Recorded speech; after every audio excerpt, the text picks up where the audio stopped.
Hello, hello, আসসালামু আলাইকুম। ওয়ালাইকুম আসসালাম। হ্যাঁ, বলেন কি জানতে চান?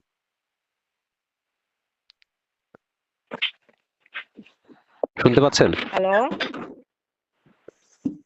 আমার কথা কি শুনতে এই পাচ্ছেন? কথা একটু হ্যাঁ, আপনার কথা শুনতে পারছি। হ্যাঁ, বলেন আপনি কি জানতে চান?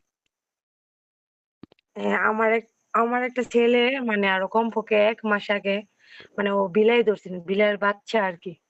ধরার পরে ও করে শব্দ করছে। পরে আমি হাতে দেখলাম যে ওর কোনো দাগ-টাগ বা রক্ত কিছুই বের হয় নাই। তারপরে ধরেন কিছুদিন আগে আরো ১ মাস তো ওইদিন গেছে গা। তখন আমি আর কিছুই করি নাই। তো কয়দিন আগে আমাদের বাড়ির পাশে একটা মহিলারে বিড়াল কামড় দিছিল। পরে ধরেন সদরে যাইয়া পরে ইনজেকশন নিছে। আমি আর জানি না এগুলোর বিষয়ে। আচ্ছা। পরে আমার মনের মাঝে পরে আমার মনের মাঝে প্রচুর ভয় হুম, যে এটা কি আসলে পরে আমি ধরেন YouTube এ সার্চ দিয়া পরে আপনার ভিডিও দেখলাম বা অনেকজনের ভিডিও দেখলাম। পরে আরো মানে ভিতরে অনেক ভয় জাগছে যে এই বিলাই খামচি দিয়া বা কামড় দিলে এত রোগ হয় মানে মারাত্মক মানে বাঁচার কোনো চান্সই নাই। এ দেইখা তারপর আমি ধরেন সদরে গেছি। হুম। যাওয়ার পরে হ্যাঁ ভ্যাকসিন লইছি। আজকে ১২ দিন হয়ে গেছে ভ্যাকসিন। আচ্ছা, মানে ৩ তারিখে কমপ্লিট শেষ। মানে ৩ টা ডোজ দেওয়া শেষ হয়ে গেছে। আচ্ছা। হ্যালো? এই যে মনে এখন আমার সন্দেহ কাটে না এই কি ভিতরে ভাইরাসটা কি আছে কি না, না পরবর্তী কোনো সমস্যা হবে। আমি যে দেরিতে ভ্যাকসিন লইছি কমপক্ষে ২০-২২ দিন পরে। না, না এমন কিছু হয় না। ভ্যাকসিন ১ বছরের মধ্যে নেয়া যায়।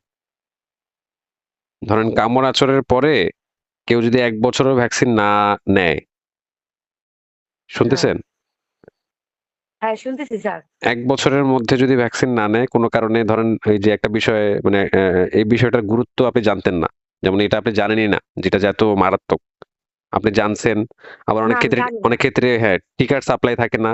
সেই ক্ষেত্রে তো কিছু করার নাই। তো যখনই মানে আপনি বুঝতে পারছেন বিষয়টা তখনই দিয়ে ফেলা উচিত আরকি। বাট টিকার সাপ্লাই তখন ছিল না, এখন আছে। হ্যাঁ, সেই ক্ষেত্রে এখনই দিয়ে ফেলা উচিত। আ ১২ মাসের মধ্যে বা এম ১ বছরের মধ্যে দিলেই হবে। অসুবিধা নেই। এখানে মাত্র ২২ দিন দেরি। হ্যাঁ ২২ দিন পরে আমি ভ্যাকসিন লইয়া লইছি। আবার ৩ তারিখে আমার ভ্যাকসিন দেওয়া শেষ। ৩ হ্যাঁ। টা ডোজই কমপ্লিট করছি। আর আরো একটা বিষয় হচ্ছে কি মানে যখন ভ্যাকসিনটা আপনি দেন, দেয়ার হচ্ছে যে ৩ টা শট তো আপনাকে দিছে না? আপনার বাচ্চাকে ৩ টা শট দিছে। ০৩-৭। হ্যাঁ ৩ টা হ্যাঁ ৩ টা দিছে ৩ দিন পর কইরা ২ হাতে কইরা মারছে আরকি হ্যাঁ, একটু, হ্যাঁ। একটু কইরা। ০৩-৭। তো এই যে আপনি শেষ হ্যাঁ, টিকাটা যেদিন দিছেন, মানে ৩ তারিখের কথা বললেন না? এই ৩ হ্যাঁ, তারিখ হ্যাঁ, থেকে হচ্ছে আপনার ওই যে বাচ্চার বডিতে অ্যান্টিবডি মানে এই যে জলাতঙ্কের বিরুদ্ধে যে একটা প্রতিরোধক যে একটা ক্ষমতা, সেটা গ্রো করা শুরু করছে। মানে তার বডিতে যদি জলাতঙ্ক থেকেও হ্যাঁ, যদি থাকে সেক্ষেত্রে সেটা ওই সময় থেকেই মানে ওটাকে মাইরা ফেলছে। বুঝতে পারছেন? ৩ তারিখ থেকেই হচ্ছে ওই সুরক্ষাটা পাওয়া শুরু হয়ে গেছে। মানে এই চিন্তাটা করার কোনো আপনার অবকাশ নাই যে যে এখনো আপনি রিস্কের মধ্যে আছেন। রিস্কের মধ্যে থাকে না। ৭ দিন টিকা দেওয়ার পরে ১ম টিকা দেওয়ার পরে ৭ দিন পার হয়ে গেলে আর রিস্ক থাকে না। বুঝতে পারছেন? আ হ্যাঁ, বুঝতে পারছি স্যার। আমি একটা ভিডিওতে দেখলাম ইন্ডিয়ার একটা মেয়ে ৪ বছর পরে এই জলাতঙ্ক রোগটা ধরা পড়ছে। উনি কিন্তু ভ্যাকসিন লইছেন। আচ্ছা, আচ্ছা। আচ্ছা আমারও তো এরকম অনেক ভিডিও মানে আছে। এইটা আমিও তো এরকম রেফারেন্স দেখাইছি যে আপনার ৬ ঘন্টা ৬ বছরের একটা বাচ্চা ৪ বছর এর পরে গিয়ে হচ্ছে ইয়ে হইছে জলাতঙ্ক হইছে ৬ বছর পরে গিয়ে হইছে ১০ বছর পরে গেছে এরকম ঘটনাও আছে। সেটা হওয়ার ভিন্ন কারণ আছে। সেটা হইতে পারে আপনার টিকাটা হচ্ছে আপনার প্রপারলি কোল্ড চেইন মেইনটেইন করে দেয়া হয়নি। টিকাগুলো যেই ঠান্ডায় রাখতে হয়, অনেক ক্ষেত্রে এরকম হয় না যে অনেক ফার্মেসিতে এরকম রাখে। টিকাগুলা দেখা যায় ওই যে সঠিক ফ্রিজিং ইয়ের মধ্যে রাখে না। সেই ক্ষেত্রে সমস্যা হইতে পারে। তবে সরকারি থেকে দিলে এগুলা হয় না। তারা ওই যে ওই প্রপার কোল্ড চেইন মেইনটেইন করে ওই যে কোল্ড চেম্বারেই রাখে। দেয়ার আগে শুধু এটাকে গুলে সামনে রাখে আরকি। এমনিতে এটা সমস্যা হয় না। তো এগুলা অনেক কারণ থাকে। ১ম কারণটা হচ্ছে টিকা যদি আপনার ইয়ে না হয় আরকি। টিকাটা যদি আপনার ওই যে গরমে থাকে নষ্ট হয়ে যায়। এই হচ্ছে আরকি কারণ। আমাদের এখন তো ধরেন সব টিকাই দেখছি ফার্মেসি থেকে কিনেই দেয়। কারণ সরকারি তো নাই গে দেখছি সদরেও। যে আমরা যে দিলাম স্যার কিনেই দিলাম ফার্মেসি থেকে। হ্যাঁ, যদি ওই ফার্মেসিতে ফ্রিজের ব্যবস্থা থাকে, ফ্রিজ থেকে যদি আনেন তাহলে সমস্যা নেই। ও বুঝতে পারছেন? এমন হ্যাঁ অনেক বুঝতে ফার্মাসি আছে পারছি। যেগুলোতে হচ্ছে কোনো ফ্রিজিং ব্যবস্থা থাকে না, ওরা ভ্যাকসিন রাখে। এরকম ঘটনাও কিন্তু আমি পাইছি। তো সেই ভ্যাকসিন দিলে দেয়া আর না দেয়া সমান। বুঝতে পারছেন? ও হুম। তো এখন আপনি তো তা আমরা তো যেখান থেকে কিনে আনছেন বা ইয়ে করছেন ওখানে তো আপনার ফ্রিজ ছিল, তাই না? না স্যার এটা তো কনফার্ম না। কারণ কি জানেন? আমরা তো সদরে গেছি ইনজেকশন কিনা পড়া ৪ জন মিল্লা একটা ডোজ বাইরে থেকে কিনে আনছি। আমি তো আর কিনা নেই নাই। আচ্ছা, ওই ওনার কাছ থেকে খবর নিবেন। আমার জানা মতে এরকমটা খুব কম হয় আরকি। প্রত্যন্ত অঞ্চলে গ্রাম দেশের ওইখানে একটু ঝামেলা হইতে পারে কিন্তু। শহরে এইভাবে আ মানে রাখতে পারে না। না ওইটা শহরেই গাজীপুর পড়ছে আরকি জেলাটা। তাহলে সমস্যা গাজীপুরে নেই। গিয়ে দিছি। তাহলে আপনার এগুলা ফ্রিজিং পদ্ধতি ছাড়া ওরা রাখবে না। এগুলা ২-১ টা ঘটনা ছিল গ্রামের। আ বা না গ্রামে না এই অবস্থা শহরে। আরকি। তাহলে এটা নিয়ে টেনশন করার আপনার কোনো কারণ নাই। আপনি একদম নিরাপদ। ৭ দিন পার হয়ে গেছে। মানে টিকা ৩য় টা দেয়ার যেদিন সময় হইছে ৩ তারিখে, ওই দিন থেকে হচ্ছে আপনার বাচ্চা সেফ। যদি জলাতঙ্কের জীবাণু বা জলাতঙ্ক ভাইরাসটা যদি ভিতরে ঢুকেও থাকে সেক্ষেত্রে সেটাকে মেরে ফেলছে। ঠিক আছে? আপনার টেনশনের আর কোনো কারণ নাই। আপনার ওই যে বিপদের যে কারণ মানে সময় ছিল ওইটা ওই সীমাটা পার হয়ে গেছে। বুঝতে পারছেন? হ্যাঁ স্যার বুঝতে পারছি স্যার। আমার মার একটা বিষয় আছে। ওই বিলাই সেমই আমার মারে কামড় দিছিল। কামড় দেওয়ার পরে ধরেন রক্ত পড়ছে। তো আচ্ছা। আমার মা ৩ তারিখে একটা ডোজ দিয়ে আসছে। হুম। পরে আর যাইতে পারে নাই। সমস্যার কারণে। এখন কি এটা দেওয়া যাবে না? হ্যাঁ, হ্যাঁ, দিতে পারবেন। ৩ তারিখ, আজকে তো হচ্ছে কয় তারিখ? আজকে ৮ তারিখ। হ্যাঁ। আজকে ৮ তারিখ দিতে পারবে। কারণ ওই যে জলাতঙ্কের টিকা ৬ হচ্ছে তারিখে আপনার ডেট ছিল আরকি। জলাতঙ্কের টিকা ওই যে নতুন করে শুরু করতে হয় না। আর যে ২ টা বাকি আছে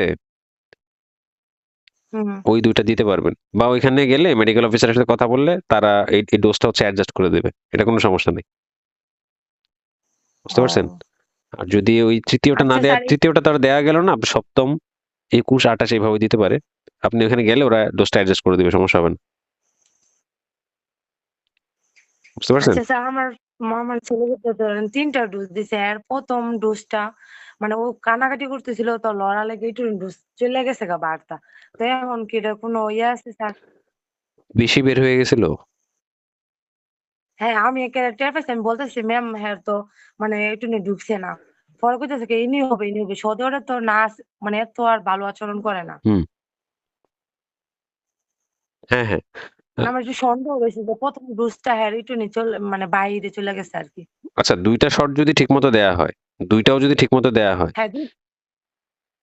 হ্যাঁ, ২ টা ঠিক মতন দিছি। ২ টা ঠিকমতো দিলেও সমস্যা নেই। ২ টা ওই যে কামড়ের আগে যে টিকাটা দেয়, কামড় পূর্ববর্তী টিকাও কিন্তু দেয়া যায় এটা।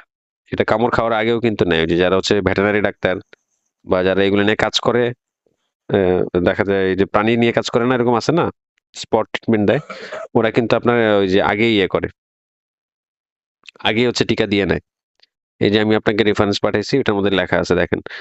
২ টা মানে ০ দিন আর ৭ম দিন দিলেও হয়। তো এখানে একটা যদি মিসও হয়ে যায় আপনার ৩ টা থেকে, ওটা কামড় পূর্ববর্তী যে টিকা সেটার মতো কাজ করে। এটা সমস্যা হয় না। ঠিক আছে? আমার ছেলেরে স্যার আঁচড় দিছি হালকা। পরে দাগ দেয়া গেছে আরকি সামান্য। সাদা, সাদা ঘষা দাগ না?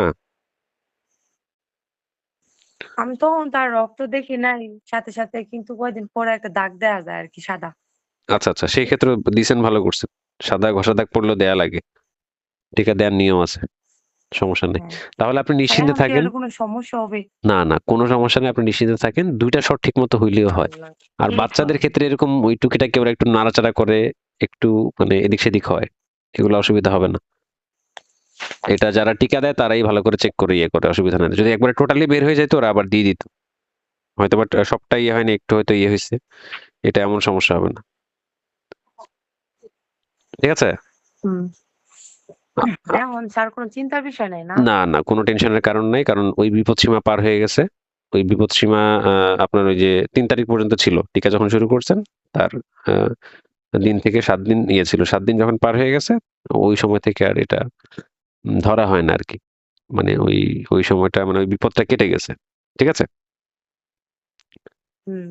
আচ্ছা, তাহলে ভালো থাকেন। আর ওই যে আপনার মায়ের কথা যেটা বললেন উনাকেও নিয়ে যান। নিয়ে গেলে হচ্ছে ওই বাকি ডোজগুলো হচ্ছে ওইখানে ডাক্তাররা ইমার্জেন্সিতে যারা থাকে ওরা হচ্ছে অ্যাডজাস্ট করে দিবে। কোনো সমস্যা হবে না, হ্যাঁ?